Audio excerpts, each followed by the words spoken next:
श्रोते हो, विषयाला सुरुवात करण्या अगोदर एक गोष्ट विषयाच्या अनुषंगाने मला तुमच्या डोळ्यासमोर ठेवणे अत्यंत गरजेचे वाटते. एकदा एके दिवशी इन्स्पेक्शनसाठी शाळेमध्ये साहेब गेले होते.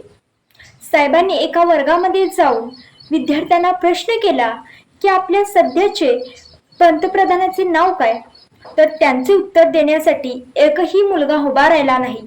तेव्हा साहेबांना राग आला आणि साहेब म्हणाले की आपल्या सध्याच्या पंतप्रधानाचे नाव तुम्हाला माहीत नाही. तितक्यात एक विद्यार्थी उठून उभा राहिला आणि म्हणाला, साहेब आम्हाला माफ करा, आम्ही तर गबाळ्याची मुलं आहोत. खरी विद्यार्थी तर भारत पाकिस्तान मॅच पाहायला गेले आहेत. साहेबांनी दुसरा प्रश्न तिथल्या शिक्षकांना केला. शिक्षकांना म्हणाले, तुम्हाला तरी या प्रश्नाचे उत्तर माहीत आहे का. तर शिक्षक देखील म्हणाले, साहेब आम्हाला माफ करा, आम्ही तर गबाळ्याची माणसं आहोत. खरे शिक्षक तर भारत पाकिस्तान मॅच पाहायला गेले आहेत. साहेबांनी शिक्षकांना आणि विद्यार्थ्यांना घेतले आणि मुख्याध्यापकांच्या केबिन मध्ये गेले आणि मुख्याध्यापकांना प्रश्न केला की साहेब तुम्ही तरी खरी माणसे आहात का, तुम्हाला तरी या प्रश्नाचे उत्तर माहीत आहे का. तर मुख्याध्यापक देखील म्हणाले, साहेब मला देखील माफ करा, खरे मुख्याध्यापक तर भारत पाकिस्तान मॅच पाहायला गेले आहेत. हा सर्व प्रकार झाल्यानंतर वर्गातील एक विद्यार्थी उठून उभा राहिला आणि साहेबांना प्रश्न केला की साहेब तुम्ही तरी खरे साहेब आहेत ना, तुम्हाला तरी या प्रश्नाची माहिती आहे का उत्तर. तर साहेब म्हणाले, मित्र हो मला देखील माफ करा, मी देखील खरा साहेब नाही. खरा साहेब तर भारत पाकिस्तान मॅच पाहायला गेले आहेत. मित्र हो, विनोदाचा भाग बाजूला ठेवा आणि आताच्या सध्याच्या शिक्षण पद्धतीमधला हा आंधळा कोशिंबिरीचा खेळ पाहून खरंच आता बदलत्या शिक्षण पद्धतीमध्ये तरुणांचे भवितव्य टांगणीला लागते का, हा सर्वात मोठा प्रश्न सगळ्यांच्या समोर उभा राहतो. आणि याच विषयावरती विचारमंथन करण्यासाठी वक्ते नाते रसिक श्रोते हो, नमस्कार. मी कुमारी वनिता नेताजी शिंदे, विद्यादीप ज्युनियर कॉलेज बेळंकीची विद्यार्थिनी, आज या ऑनलाईन व्यासपीठासमोर विषय मांडतीये, आजच्या काळातील शिक्षण पद्धती. या शिक्षण पद्धतीचा मी जेव्हा आढावा घ्यायला लागते त्यावेळी पहिली शिक्षण पद्धत होती ती म्हणजे गुरुकुल शिक्षण पद्धती. परंतु ही शिक्षण पद्धती सर्वसामान्य माणसांना उपलब्ध होत नव्हती.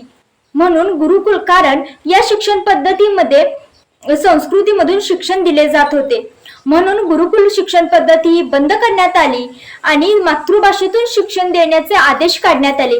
मग तुम्हा आम्हाला मातृभाषेतून शिक्षण देण्यात आले तरी देखील या जगात स्वतःचे स्थान निश्चित करायचे असेल तर इंग्रजी शिक्षणाशिवाय पर्याय नाही. म्हणून तुम्हा आम्हाला सर्वांना इंग्रजी शिक्षण हे सक्तीचे करण्यात आले. पण आता इंग्रजी शिक्षण देखील हे मागे पडत आहे आणि आम्ही घर बसल्या ऑनलाईन इंटरनेट वरती शिकायला लागलोय. म्हणजेच आज गुरुकुल शिक्षण पद्धती गेली आणि घरकुल शिक्षण पद्धती आली आणि या घरकुल शिक्षण पद्धतीमध्ये भुईमुगाच्या शेंगा जमिनीच्या वर लागतात की खाली लागतात याची देखील अक्कल या शिक्षण पद्धतीमध्ये दिली जात नाही. याचा देखील विचार या विषयाच्या अनुषंगाने करणे मला अत्यंत गरजेचे वाटते. मित्र हो, आजच्या या शिक्षण पद्धतीचा विचार केला तर आजची शिक्षण पद्धती खूप विचित्र झाली आहे. श्रीमंतांनी शिक्षणातील महागाई वाढवून ठेवल्यामुळे गरिबांना शिक्षणाची द्वारे बंद झाली आहेत. न्याय अन्याय या सर्व मार्गाचा अवलंब करून जास्तीत जास्त पैसे मिळवणारे शिक्षण हे महत्तम बनू लागले आहे. म्हणजे सत्तेकडे सत्ता जात आहे, पैसाकडे पैसा जात आहे. इंजिनियर, ज्युनियर, सिनियर मेडिकलच्या विद्यार्थ्यांसाठी 5 ते 10 लाख रुपयांचे डोनेशन भरावे लागतात. म्हणून आई वडील विद्यार्थ्याला घेऊन शाळेत जातात. प्रिन्सिपल बापाच्या खिशाकडे पाहून हसतो, नोटा देताच मुलगा वर्गात बसतो.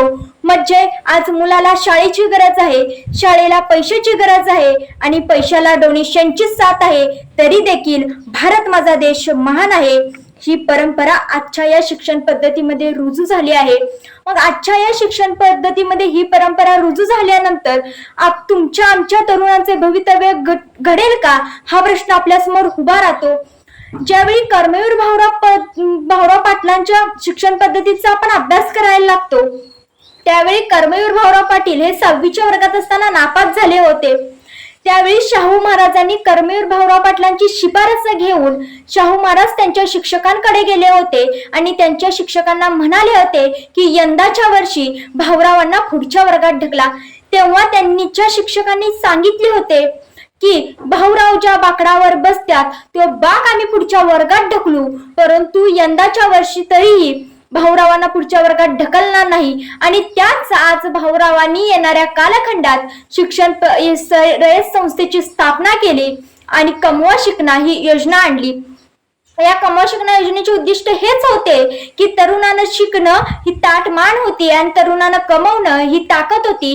परंतु आजच्या या शिक्षण पद्धतीमध्ये तरुणानं शिकणं हे कमवण्याचं साधन बनवल्यामुळे आजच्या या शिक्षण पद्धतीमध्ये साने गुरुजी बाहेर पडायला लागलेत आणि नाणे गुरुजी जन्माला यायला लागलेत असं म्हणायला देखील काही हरकत नाही।